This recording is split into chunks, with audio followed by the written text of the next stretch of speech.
Durante más de 60 años nadie se pudo oponer al imperio de Roma. Octavio y Tiberio dominaron la escena política y sin conocimientos geográficos y con algunas noticias de lo que sucedía fuera de Galilea, Jesús no podía sospechar desde Nazaret del poder de aquel imperio en el que estaba enclavado su pequeño país.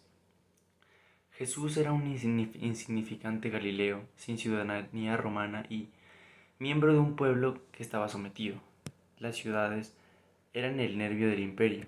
En ellas se concentraba el poder político y militar, la cultura y la administración. Allí vivían por lo general las clases dirigentes, los grandes propietarios y quienes poseían la ciudadanía romana.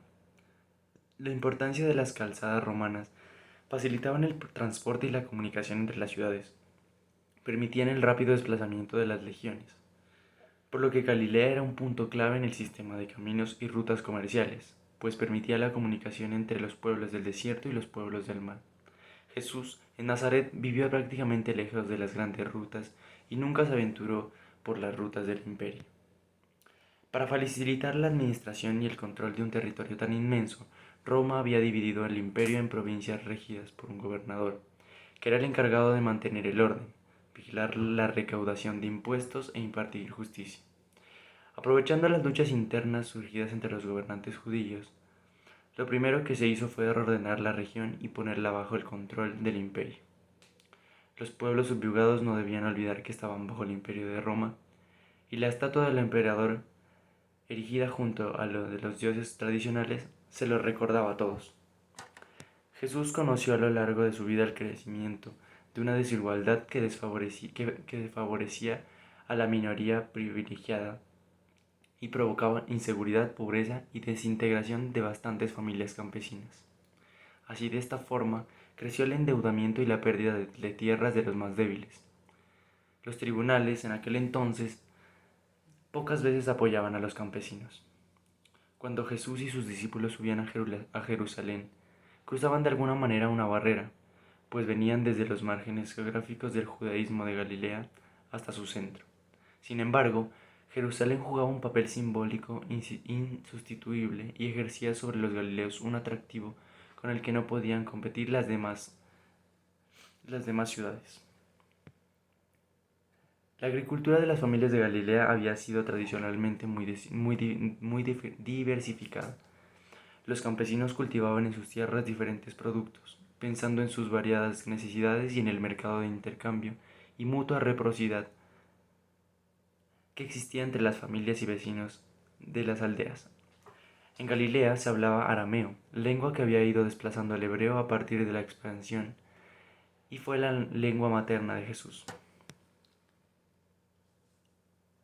El mensaje de Jesús es que si Dios reinara la vida actualmente, sería diferente, ya que en la actualidad existe mucha maldad en nuestro mundo que día a día se ve reflejada en distintas acciones de las personas. Las personas que buscan el reino de Dios encontrarán tranquilidad, logrando ser diferente y generando un cambio en ellas y en los demás. La religión en el último tiempo ha perdido su creencia porque se ha visto involucrada más en aspectos distintos a sus principios, contrario a los que Jesús predicaba. La religión, que está al servicio de una mejor vida para todos, plantea que el mayor pecado es introducir el sufrimiento en el mundo. Las personas han dejado de creer en Dios y es por ello que vivimos en una sociedad llena de envidia, competencia, rencor, entre otras cosas. Las personas solo vuelven a Dios en sus momentos más críticos, cuando se debe estar en los buenos para que Dios ayude a salir de la mejor forma en los malos. Es tanto así que la sociedad ha perdido la empatía, solo le importa el bienestar propio y no el de los demás. Jesús nos decía, sed compasivo como nuestro Padre en el cielo. La actividad de Jesús en medio de las aldeas de Galilea y su mensaje del reino de Dios representaban una fuerte crítica a aquel estado de cosas. La crítica severa a quienes atesoran riqueza sin pensar en los necesitados. Su proclamas declarando felices a los indigentes, los hambrientos y los que lloran al perder sus tierras. Las exhortaciones dirigidas a sus seguidores para compartir la vida de los más pobres, llamando a ser compasivos con los que sufren y a perdonar las deudas. Tanto a otros dichos permiten captar todavía hoy, como Jesús, el sufrimiento de aquel pueblo y con qué pasión buscaba un mundo nuevo, un mundo más justo y fraterno, donde Dios pudiera reinar como Padre de todos. Para entender a Jesús no es necesario tener conocimientos especiales, no hace falta leer libros. Jesús les hablará desde la vida. Todos podrán captar su mensaje y basta vivir intensamente la vida cada día, amar la vida y sumergirse en ella, abrirse al mundo y escuchar la creación. La familia lo era todo. Fuera de la familia el individuo queda sin protección ni seguridad. Solo en la familia se encuentra la verdadera identidad. Abandonar la familia era muy grave. Significaba perder la vinculación con el grupo protector y con el pueblo.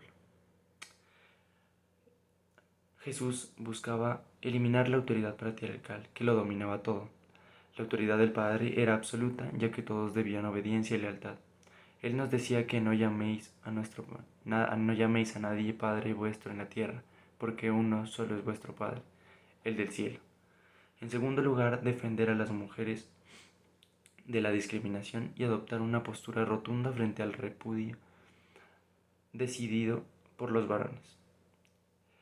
Por último, el Señor nuestro Dios es el único Señor. Amarás al Señor tu Dios con todo tu corazón, con toda tu alma y con todas tus fuerzas.